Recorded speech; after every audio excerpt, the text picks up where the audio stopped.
गौतम, अभी तक तुमने धर्म क्या है ये समझा। वत्थु स्वभाव धर्म है। आत्मा का जो स्वभाव है वो ही धर्म कहलाता है। और आत्मा का स्वभाव क्या है? आत्मा का स्वभाव है प्रेम, मैत्री, करुणा, यानी जो संसार का प्रत्येक जीव चाहता है वही आत्मा का स्वभाव है। इसे यदि मैं अपनी भाषा में कहूं तो मैं कह सकता हूं कि जिसके करने से कसाय कम हो वो हर क्रिया धर्म की क्रिया है, और जिसके करने से कसाय बढ़े वो हर क्रिया पाप की क्रिया है। ये कसौटी तुम्हारे हाथ में, इस पर तुम तोल सकते हो, देख सकते हो। यदि तुम्हारा धर्म, तुम्हारा ध्यान, तुम्हारी साधना या संयम तुम्हारे कसायों को बढ़ाता है तो वह तुम्हारी कर्म निर्जरा का नहीं बल्कि कर्म बंध का कारण बनता है। आप क्या करते हैं इससे धर्म का कोई संबंध नहीं। उसका परिणाम क्या है ये धर्म का संबंध बताता है। जैसे किसी से भी पूछो कि क्रोध करना धर्म है या पाप है, कोई शास्त्र, कोई गुरु नहीं कहेगा कि क्रोध करना धर्म है। सब पाप कहेंगे। लेकिन यदि कोई व्यक्ति, गुंडा, बदमाश किसी बेबस व्यक्ति की हत्या कर रहा है या किसी स्त्री की इज्जत लूट रहा है और आप वहां से जा रहे हैं, आपने देखा, आपको गुस्सा आया और आपने उसकी पिटाई कर दी। पिटाई करके आपने उस व्यक्ति के प्राण बचाए या उस स्त्री की इज्जत बचाई। अब मैं आपसे पूछता हूं गौतम, बताओ धर्म हुआ या पाप हुआ? क्यों? क्योंकि क्रोध करना पाप है तो पाप हुआ। लेकिन नहीं,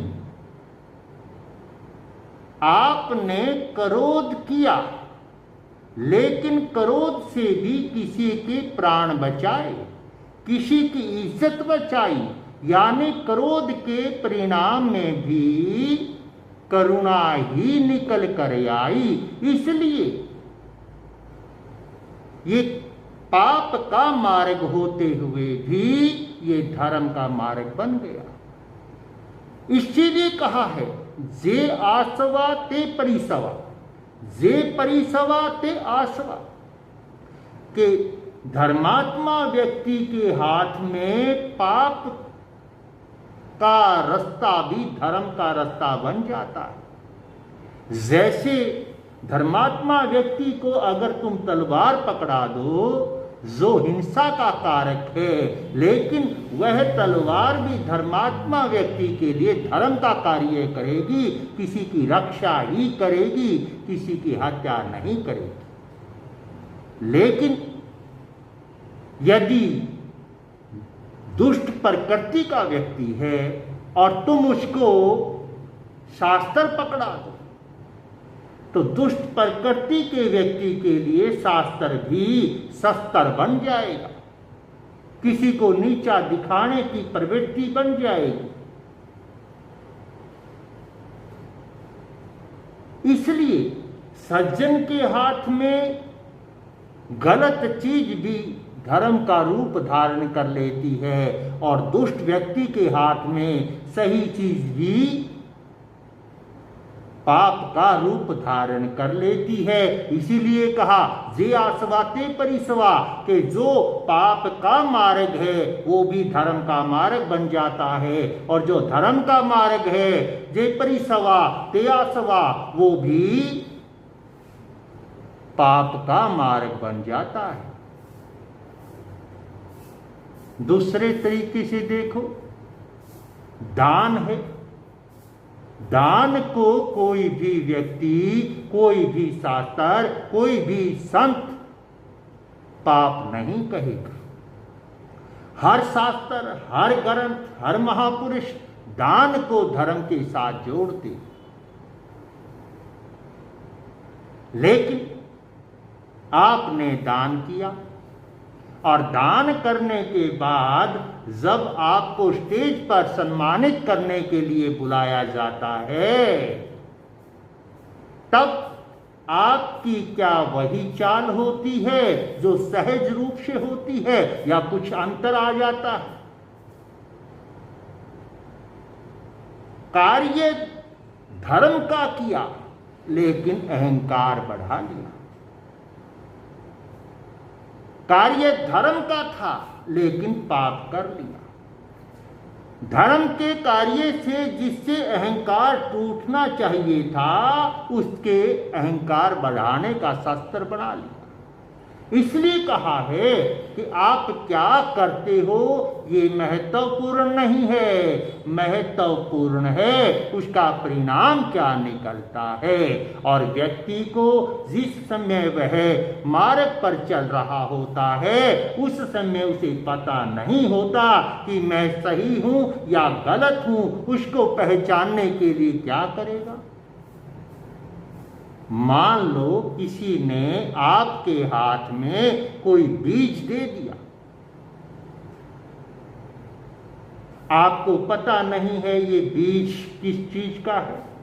कोई मिर्च का कहता है, कोई नींबू का कहता है, कोई टमाटर का कहता है। अब हम कैसे जाने कि ये बीज क्या है? एक ही तरीका है, हमने बीज बोया, उसके जो फल लगा उससे पहचाना जा सकता है कि ये बीज किस चीज का था। वही चीज धर्म के लिए है कि जो हम कर रहे हैं, करते समय हमें मालूम नहीं कि हम धर्म कर रहे हैं या पाप कर रहे हैं, लेकिन उसके परिणाम से उसे समझा जा सकता है, पहचाना जा सकता है कि मैंने जो किया है उसने मेरे कसायों को कम किया है या मेरे कसायों को बढ़ाया है। अगर बढ़ाया है तो पाप है, और यदि कम किया है तो धर्म है। जहां पर भी आप देखें कि किसी व्यक्ति का धर्म, किसी व्यक्ति का ध्यान, किसी व्यक्ति का संयम उसके अंदर कसायों को, अहंकार को बढ़ा रहा है, तो समझ जाना कि चूक हो गई। जहां देखो कि किसी व्यक्ति के अंदर प्रेम, मैत्री, करुणा का रूप आया है, तो समझ जाना कि सही मार्ग का पालन किया है।